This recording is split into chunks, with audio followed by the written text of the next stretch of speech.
शुरुआत करेंगे इस वक्त की बड़ी खबर के साथ।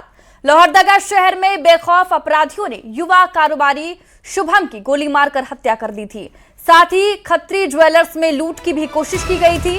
अपराधियों के बढ़ते दुस्साहस से कारोबारी नाराज दिख रहे हैं और 1 अगस्त को लोहरदगा जिला बंद और चक्का जाम का आह्वान किया है।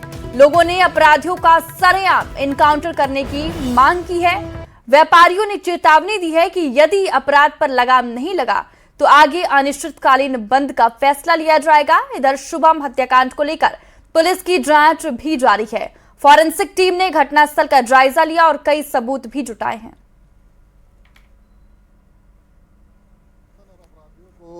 ये संदेश देना कि अगर लोहरदगा में अपराध का ग्राफ इसी तरह बढ़ा तो अब अपराधी को व्यापारी, यहाँ की जनता अपने स्तर से भी सटने का कोशिश करेगी और हम लोग जो पुराने बुजुर्ग धरोहर दे के गए हैं उसको अपनाएंगे और जन आंदोलन करेंगे।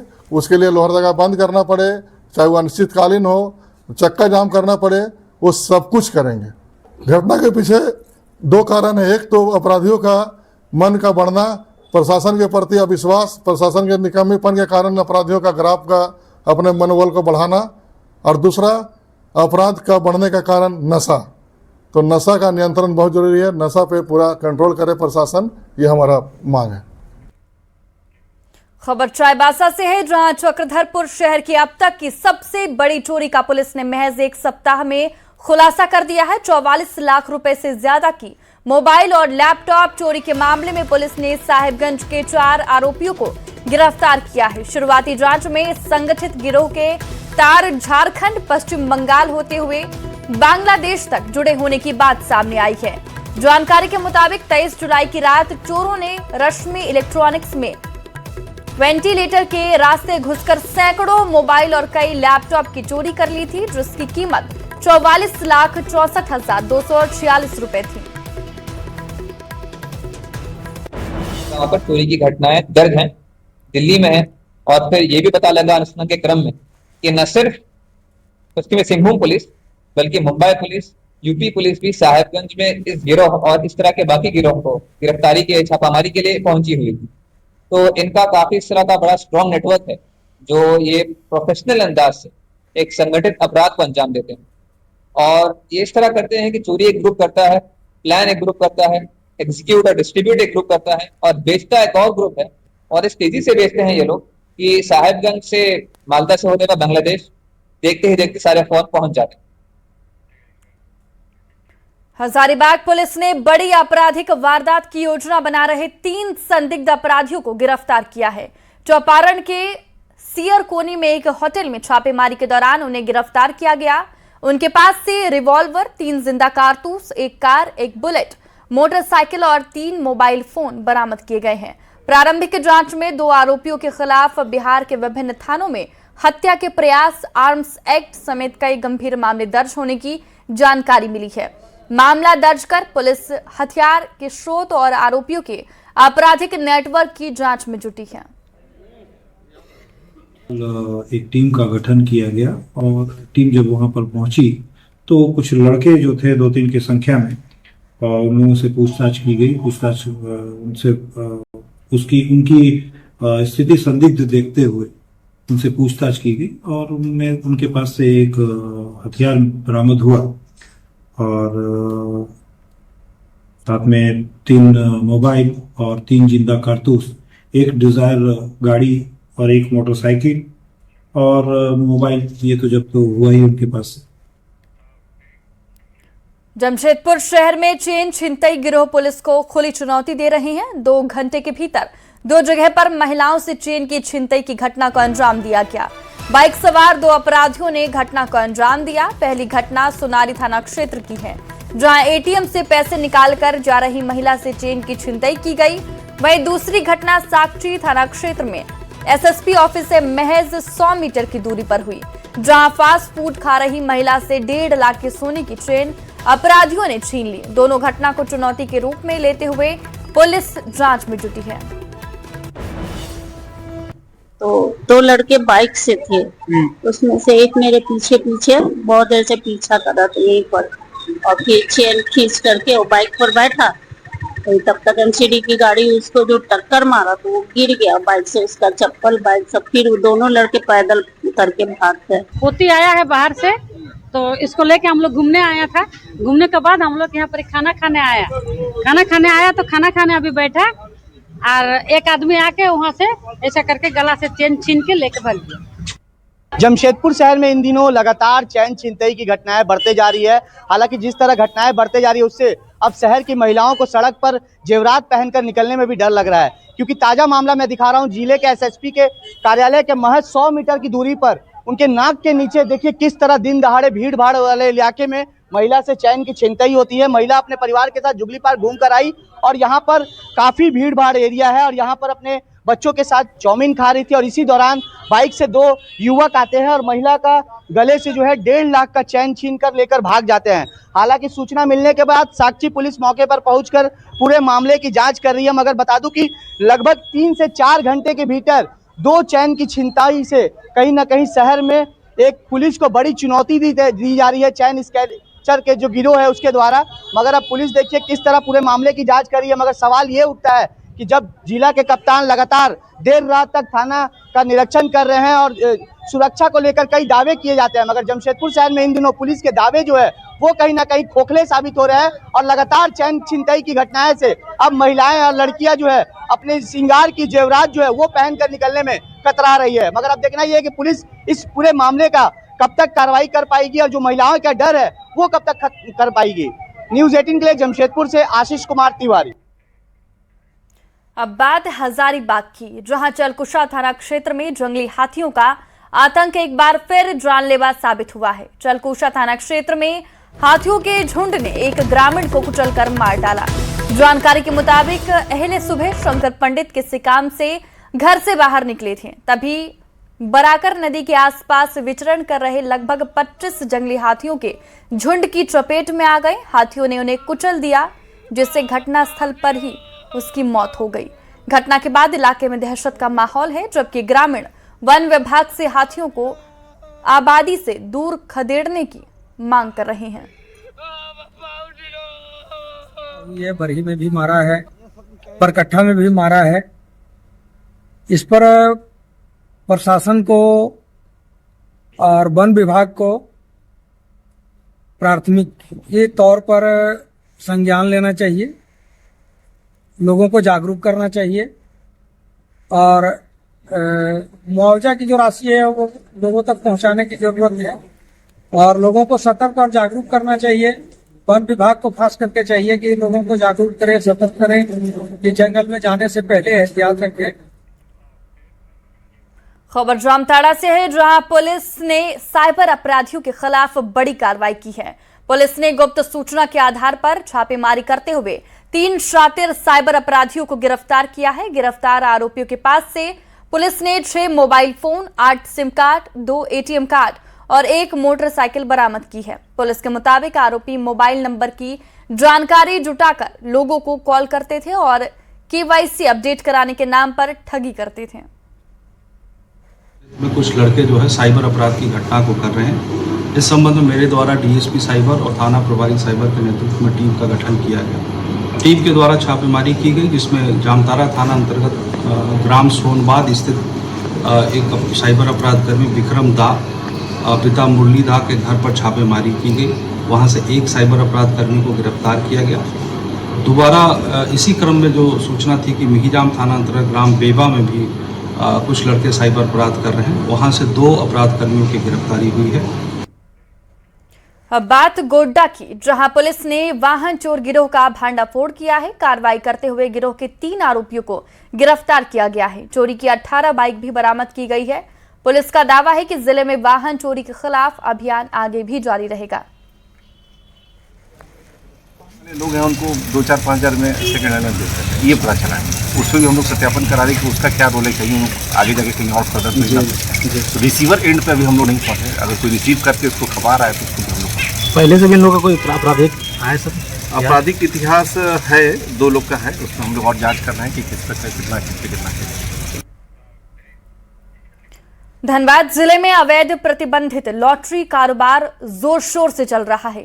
जिले के साथ साथ लॉटरी पश्चिम बंगाल, बिहार और झारखंड के अन्य जिलों में भेजी जाती है। निरसा अनुमंडल क्षेत्र में अवैध लॉटरी के कारोबार के खिलाफ पुलिस ने बड़ी लापरवाही करते हुए एक मिनी प्रिंटिंग प्रेस का भांडाफोड़ किया है। बीसीसीएल के एक जर्जर आवास में कथित रूप से अवैध लॉटरी की छपाई और पैकिंग का काम चल रहा था। पुलिस ने देर शाम छापेमारी कर भारी मात्रा में छपी हुई अवैध लॉटरी, प्रिंटिंग से जुड़े सामान और अन्य सामग्री बरामद की है। बरामद लॉटरी टिकटों की अनुमानित कीमत करीब 1 करोड़ रुपए बताई जा रही है। पुलिस अब ये पता लगाने में जुटी है कि इस अवैध कारोबार के पीछे कौन कौन लोग शामिल है और तैयार की जा रही लॉटरी को किन किन क्षेत्रों में खपाया जाता था। तो हम लोग उम्मीद से ज़्यादा वहाँ पे मैंने लॉटरी छापने का मशीन और लॉटरी का जो भी उपकरण जिसे बनाया जाता है सारा चीज़ हम लोग बरामद कर लिया। लॉटरी भी भारी मात्रा में बरामद हुआ है। किसी की हिरासत में भी सर लिया गया? क्यों हिरासत में काफी लिया गया? अभी पूछताछ जारी है, आगे हम लोग काम कर। निरसा में भी आगे क्या? अभी तक तो हम लोग को पता चला है कि यहीं पर छपता था, लगभग बिहार और झारखंड में यहीं से सप्लाई जाता था। अभी तक जो हम लोग को अनुसंधान में जो मिला है, लेकिन आगे भी जांच जारी है हम लोग का। पूरा सिंडिकेट को हम लोग खोल लेंगे।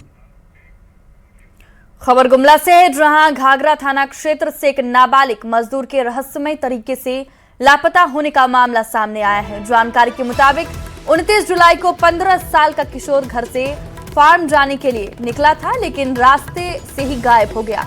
परिजनों ने काफी तलाश के बाद पुलिस में शिकायत दर्ज कराई है, जबकि पुलिस अब उसकी तलाश में जुट गई है। लोहरा हम लोग कोटा माटी में काम करते थे, तो कल सुबह 7:30 बजे से लापता है। बोला तुरंत छोड़ने जा रहे हैं, उसके बाद आपने किया है। अभी पर कब से लापता है? कल 7:30 बजे। कहीं खोजबीन किया? हाँ, बहुत फोन फान किए तो पता चला नहीं आया। खबर रांची से है, जहां जेपीएससी परीक्षा अनियमितता मामले में सीआईडी की कार्रवाई और पूछताछ जारी है। जेपीएससी के पूर्व अध्यक्ष एल खंग्यांते से तीसरे दिन भी लंबी पूछताछ हुई। आज करीब 8 घंटे तक सीआईडी अधिकारियों ने सवाल जवाब किए। इस दौरान रिमांड पर लिए गए आरोपियों और पूर्व चेयरमैन का बयानों का क्रॉस एग्जामिनेशन कराया गया। लंबी चली पूछताछ के बाद पूर्व अध्यक्ष अपने घर के लिए रवाना हो गए। सीआईडी ने सोमवार के लिए फिर समन जारी किया है और अब सोमवार को चौथी बार पूछताछ होगी। आज की पूछताछ में दस्तावेजों, डिजिटल साक्ष्यों और आरोपियों के बयानों का मिलान किया गया। वहीं मामले में गिरफ्तार किए गए 5 आरोपियों की रिमांड पूरी होने के बाद जेल भेजा गया, जबकि 3 आरोपियों की रिमांड अवधि पूरी नहीं हुई है और उनसे आगे भी पूछताछ होगी। आरोपियों से भर्ती प्रक्रिया, परीक्षा संचालन और चयन प्रक्रिया पर सवाल पूछे गए। गिरिडीह में बीजेपी ने मशाल जुलूस निकालकर राज्य सरकार के खिलाफ विरोध प्रदर्शन किया। इस दौरान नेता प्रतिपक्ष बाबूलाल मरांडी ने सरकार पर भर्ती प्रक्रिया में पारदर्शिता नहीं बरतने का आरोप लगाया और पूरे मामले की निष्पक्ष जांच की मांग की। नहीं चलेगी, नहीं चलेगी, नहीं चलेगी, युवाओं को नौकरी देना होगा। युवाओं के साथ सिर्फ लड़कों का ही भविष्य नहीं बर्बाद कर रहे, झारखंड की भविष्य को भी बर्बाद कर रहे, झारखंड को भी भ्रष्टाचार के दलदल में फंसा रहा है। जेपीएससी और जेएसएससी परीक्षा में कथित पेपर लीक और अनियमितता के खिलाफ दुमका में बीजेपी कार्यकर्ताओं ने मशाल जुलूस निकालकर विरोध प्रदर्शन किया। वीर कुंवर सिंह चौक से मशाल लेकर बीजेपी कार्यकर्ता 3 बाजार चौक पहुंचे और सरकार के खिलाफ जमकर नारेबाजी की और मुख्यमंत्री हेमंत सोरेन का इस्तीफा मांगा। झारखंड की जनता और झारखंड के छात्रा का यह मांग है कि आपके पास शिक्षा मंत्री है, आप झारखंड के मुख्यमंत्री हैं। जब बच्चों का भविष्य की गारंटी आप नहीं लेते हैं तो झारखंड के मुख्यमंत्री बने रहने का आपको कोई औचित्य नहीं है। और तो और इस राज्य में मुख्यमंत्री आदिवासी हेमंत सोरेन और आदिवासी हेमंत सोरेन होने के साथ साथ आदिवासी भाषा भाषी का पेपर भी लीक हुआ, उनको शर्म होना चाहिए। जेपीएससी और भर्ती परीक्षाओं को लेकर सियासत लगातार तेज हो जा रही है। प्रदेश अध्यक्ष आदित्य साहू ने हेमंत सरकार पर हमला बोला है। जेपीएससी मामले की सीबीआई जांच की मांग करते हुए सरकार पर युवाओं के भविष्य से खिलवाड़ करने का आरोप लगाया है।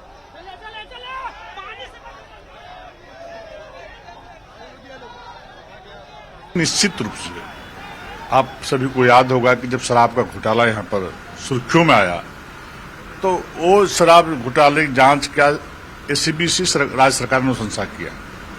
असर क्या हुआ, जितने घोटालेबाज थे आज सब जेल से बाहर घूम रहे हैं। और जेपीएससी सीजीएल जेएसएससी जैसे परीक्षाओं में जहाँ पर लाखों युवाओं का लाखों छात्रों का भविष्य अंधकार किया है लोगों ने, तो कांग्रेस एक तरफ दिल्ली में दूसरा बात बोलती है, झारखंड में दूसरा बात बोलती है।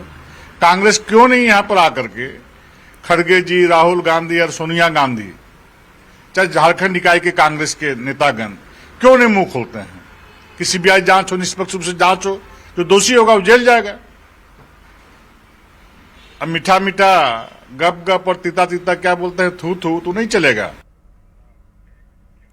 ग्रामीण विकास मंत्री दीपिका पांडे सिंह ने रांची के सेंट्रल ट्रेनिंग इंस्टीट्यूट में आयोजित कॉमन सर्विस सेंटर के 17वें स्थापना दिवस समारोह का उद्घाटन किया। इस अवसर पर उत्कृष्ट कार्य करने वाले वीएलई को सम्मानित किया गया। साथ ही सीएससी, ई स्टोर और जेएसएलपीएस के बीच एक समझौता भी हुआ। मंत्री ने कहा कि यह समझौता ग्रामीण महिलाओं की आर्थिक मजबूती की यात्रा में मील का पत्थर साबित होगा। उन्होंने कहा कि पलाश और अदिवा जैसे ब्रांड के उत्पादों की बिक्री सीएचसी के ई कॉमर्स नेटवर्क के जरिए भी होगी, जिससे ग्रामीण महिलाओं के उत्पादों को बड़ा बाजार मिलेगा। आज एक और महत्वपूर्ण एमओयू जो हमारे विभाग से संबंधित हुआ है वो जेएसएलपीएस के लिए हुआ है, जहां अब हमारी जो समूह की दीदियों के जो उत्पाद हैं, जो पलाश और अदिवा जैसे ब्रांड के माध्यम से हम लोग बेच रहे हैं, वो सीएससी और पंचायत के जो डिजिटल केंद्र हैं उसके माध्यम से भी उनका सेल होगा। आधार का सेवा, जहाँ पे आधार में करेक्शंस करना है, फोटोग्राफ अपडेट करना है या कोई भी अपडेशन करना है, नए रजिस्ट्रेशंस करना है, तो पहले लोगों को ब्लॉक तक जाना पड़ता था। अभी ये पंचायत भवन में ही उपलब्ध होगी। हाल ही में उसका लॉन्चिंग माननीय मंत्री महोदया के द्वारा किया गया है। आपके माध्यम से मैं ये भी बोलना चाहूंगा कि जो खासकर मैंडेटरी बायोमेट्रिक अपडेट जो बच्चों का होता है, खासकर जो 5 से 7 साल के बच्चों का और 15-17 साल के बच्चों का, वो पेरेंट्स जरूर कराएं, ताकि अलग अलग उनके परीक्षा देने में आसानी होती है, चाहे वो अपार आईडी बनाना हो या कोई भी तरह का एग्जाम देना हो, उससे काफी मदद मिलती है। झारखंड के राज्यपाल के रूप में संतोष कुमार गंगवार के 2 साल पूरे हो गए। इस दौरान राज्यपाल ने कहा कि झारखंड की महान संस्कृति, समृद्धि, जनजातीय विरासत, प्राकृतिक संपदा और यहाँ के परिश्रमी लोगों के बीच कार्य करना उनके सार्वजनिक जीवन का महत्वपूर्ण और आत्मीय अनुभव रहा है। राज्यपाल ने झारखंड की गौरवशाली विरासत को याद करते हुए अमर शहीदों को नमन किया और सभी कुलपति और शिक्षकों से झारखंड को उच्च शिक्षा के क्षेत्र में राष्ट्रीय उत्कृष्टता का केंद्र बनाने का आह्वान किया। तो ये तस्वीर हम आपको दिखा रहे हैं लोक भवन की, जहां पर समारोह का आयोजन किया गया है। राज्य में 2 साल काम को उत्कृष्ट बताया है राज्यपाल ने। ये तस्वीर हम आपको सीधे राजधानी से दिखा रहे हैं और सभी कुलपति और शिक्षकों से झारखंड को उच्च शिक्षा के क्षेत्र में राष्ट्रीय उत्कृष्टता का केंद्र बनाने का आह्वान भी किया है।